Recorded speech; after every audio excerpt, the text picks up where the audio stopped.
চিকিৎসায় খরচ হয়েছে প্রায় ৩০ লাখ টাকা। বিক্রি করেছেন শেষ কৃষি জমিটুকু, তবুও থামেনি লড়াই। কিন্তু এখন টাকার অভাবে নিয়মিত ওষুধ খেতে পারছেন না সাবেক যুবদল নেতা মনির হোসেন। শরীয়তপুর সদর উপজেলার হাজরাসার গ্রামের বাসিন্দা মনির হোসেন মাঝি। কীর্তিনাশা নদীর তীরের এক সাধারণ কৃষক পরিবারে জন্ম তার। একসময় সংসার, পরিবার আর কাজ সব মিলিয়ে স্বাভাবিক জীবনই ছিল তার। কিন্তু ২০২৩ সালে তার জীবনে নেমে আসে বড় ধাক্কা। সে বছর মারা যান তার স্ত্রী। সেই সুখ কাটতে না কাটতেই ২০২৪ সালে চিকিৎসকেরা জানান মনির হোসেন ফুসফুস ক্যান্সারে আক্রান্ত। এরপর থেকেই শুরু হয় তার দীর্ঘ চিকিৎসা ও বেঁচে থাকার সংগ্রাম। পরিবারের সদস্যরা জানিয়েছেন, গত ২ বছরে মনির হোসেন মাঝির চিকিৎসায় প্রায় ৩০ লাখ টাকা খরচ হয়েছে। এই বিপুল পরিমাণ অর্থ জোগাড় করতে গিয়ে শেষ হয়ে গেছে পরিবারের সঞ্চয়। এমনকি বাবার রেখে যাওয়া শেষ কৃষি জমিটুকুও বিক্রি করতে হয়েছে তাকে। তবুও চিকিৎসা শেষ হয়নি। কিন্তু এখন চিকিৎসা নেওয়ার আর সেই সামর্থ্য নেই। প্রতি মাসে ওষুধের পেছনে বড় অঙ্কের অর্থ প্রয়োজন হলেও টাকার অভাবে এখন একবেলা ওষুধ খাওয়া বন্ধ রাখতে হয়েছে মনির হোসেনকে।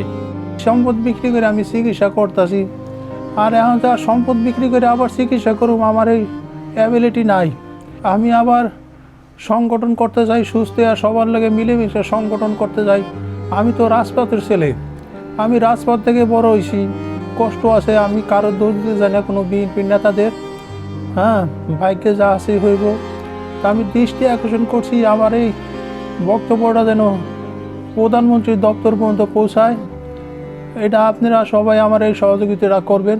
মনির হোসেন মাঝির বড় ছেলে তাজমুল মাঝি স্নাতকোত্তর পর্যায়ে পড়ছেন। ছোট ছেলে নাজমুল স্থানীয় একটি বিদ্যালয়ে ৯ম শ্রেণীতে পড়াশোনা করছেন।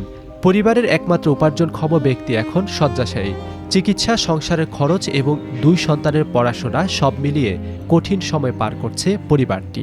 আব্বু ২ বছর যাবৎ অসুস্থ হওয়ার পর থেকে আমাদের কৃষি জমি ছিল, যে কৃষি জমি থেকে আমাদের ফসল উৎপাদনের মাধ্যমে আমাদের সংসার চলতো।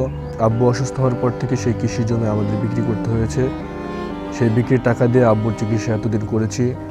এখনও আমার আব্বুর চিকিৎসা চলমান আছে। আমরা 2টি ভাই পড়াশোনা করি। আব্বুর চিকিৎসা সব মিলিয়ে আমরা একটা অসহায়তার মধ্যে পড়ে গিয়েছি।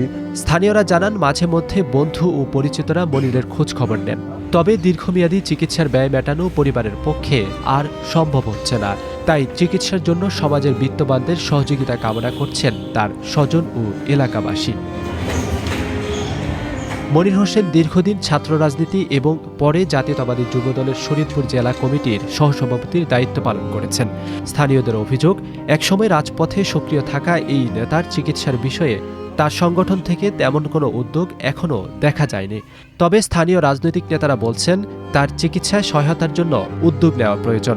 চিকিৎসার জন্য নিজের যতটুকু সয় সম্বল ছিল সকল সয় সম্বলগুলি বিক্রি করে ফেলছে। এখন আর ওর চিকিৎসা করার মতো অবস্থা নাই। ঔষধ যে কিনবে সেই অবস্থা তার নাই। এই রোগের উন্নত চিকিৎসার জন্য আমাদের প্রিয় নেতা দেশনায়ক জনাব তারেক রহমানের ওর চিকিৎসার জন্য সহযোগিতা চাই। এবং আমাদের পার্টিতে অনেক বিত্তবান লোক আছে। আমার মনে হয় যদি বিত্তবান লোকেরা যদি আমাদের এই সহকর্মীর জন্য এগিয়ে আসে, তাইলে আমরা ওকে উন্নত চিকিৎসা করতে পারি। ক্যান্সারের সঙ্গে লড়াই চালিয়ে যেতে চান মনির হোসেন মাঝি। পরিবারের আশা, সবার সহযোগিতা পেলে আবারও চিকিৎসা চালিয়ে যাওয়ার সুযোগ মিলবে তার।